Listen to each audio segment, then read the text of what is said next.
नमस्ते।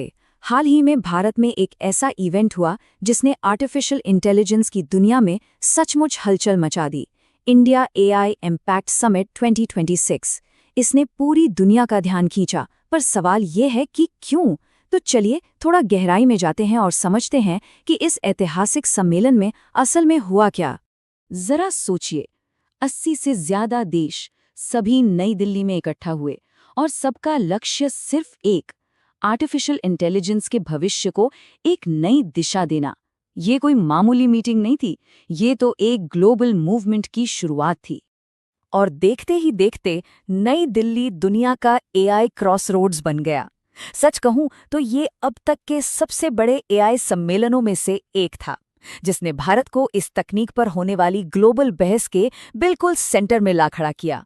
और बात सिर्फ बड़े बड़े नेताओं की नहीं थी। सोचिए, दुनिया की टॉप कंपनियों के सीईओ, टेक्नोलॉजी के सबसे तेज दिमाग और मानवाधिकारों की वकालत करने वाले लोग सब एक ही कमरे में आमने सामने बैठकर एआई के भविष्य पर चर्चा कर रहे थे। वाकई एक बहुत ही रेयर और पावरफुल नज़ारा था। तो सवाल ये है कि इतनी बड़ी बैठक से निकला क्या? देखिए, 3 बड़ी बातें सामने आईं। बहुत सारा पैसा, बड़े बड़े वादे और एक बेहद जरूरी दस्तावेज। तो चलिए सबसे पहले पैसे की बात करते हैं। अब जरा इन आंकड़ों पर नजर डालिए। रिलायंस जियो, अडानी ग्रुप्स और माइक्रोसॉफ्ट जैसे बड़े नामों ने भारत के एआई इंफ्रास्ट्रक्चर और रिसर्च में भारी भरकम निवेश का ऐलान कर दिया। ये सिर्फ कोरे वादे नहीं थे, बल्कि इस बात का पक्का सबूत था कि दुनिया अब भारत को अगली एआई महाशक्ति के तौर पर देख रही है। अच्छा, पैसों की बात तो हो गई, लेकिन इस समिट की जो असली विरासत है वो है दिल्ली घोषणा पत्र। ये कोई मामूली कागज नहीं, बल्कि 80 से ज्यादा देशों का एक ऐतिहासिक समझौता है जो ये वादा करता है कि एआई इंसानियत की भलाई के लिए काम करेगा, उसे नुकसान पहुंचाने के लिए नहीं। तो आखिर इस घोषणा पत्र में है क्या? इसमें 4 मेन बातें हैं। पहली, एआई को हमेशा इंसानों को ध्यान में रखकर बनाना चाहिए। दूसरी, ये पारदर्शी हो और हर किसी की पहुंच में हो। तीसरी, इसका लक्ष्य समाज की भलाई करना हो। और चौथी, ये लोकतांत्रिक मूल्यों का सम्मान करे। लेकिन रुकिए, कहानी में एक ट्विस्ट है, क्योंकि हर कोई इस जश्न में शामिल नहीं था। जी हाँ, कहानी का एक दूसरा पहलू भी है, यानी असहमति और आलोचना की वो आवाजें जो पूछ रही थीं कि क्या ये सब सिर्फ अच्छी अच्छी बातें होकर रह जाएंगी। यहाँ देखिए, 2 बिल्कुल अलग अलग तस्वीरें दिखती हैं। एक तरफ नैतिक और समावेशी एआई के बड़े बड़े वादे थे, तो वहीं दूसरी तरफ आलोचकों का साफ कहना था कि ये सिर्फ खोखले वादे हैं, क्योंकि इन्हें लागू करने का कोई ठोस प्लान ही नहीं है।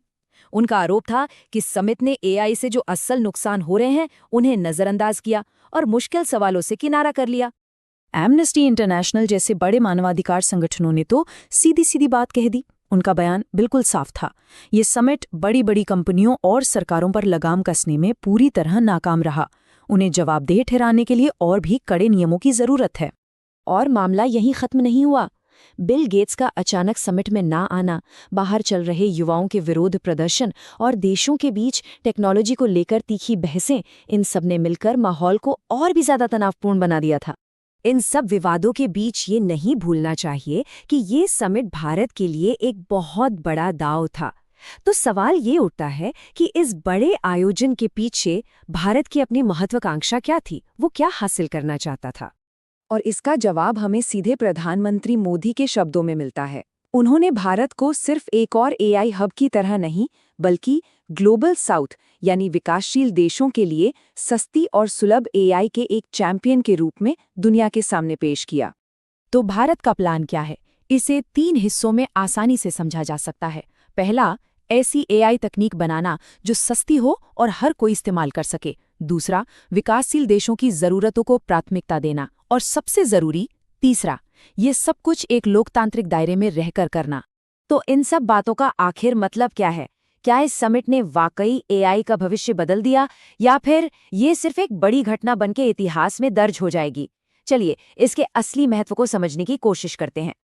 देखिए, इस समिट का सबसे बड़ा सबक यह है कि इसने एक नींव रख दी है, एक ग्लोबल फ्रेमवर्क तैयार कर दिया है। लेकिन कागज पर बने नियम और जमीनी हकीकत में अक्सर बहुत बड़ा फासला होता है। असली काम, असली चुनौती तो अब शुरू हुई है। और मैं आपको इसी सवाल के साथ छोड़ रहा हूं समिट ने खेल के नियम तो बना दिए, लेकिन रेफरी कौन बनेगा? कौन ये तय करेगा कि हर कोई ईमानदारी से खेल रहा है या नहीं? इस एक सवाल का जवाब ही एआई का पूरा भविष्य तय करेगा।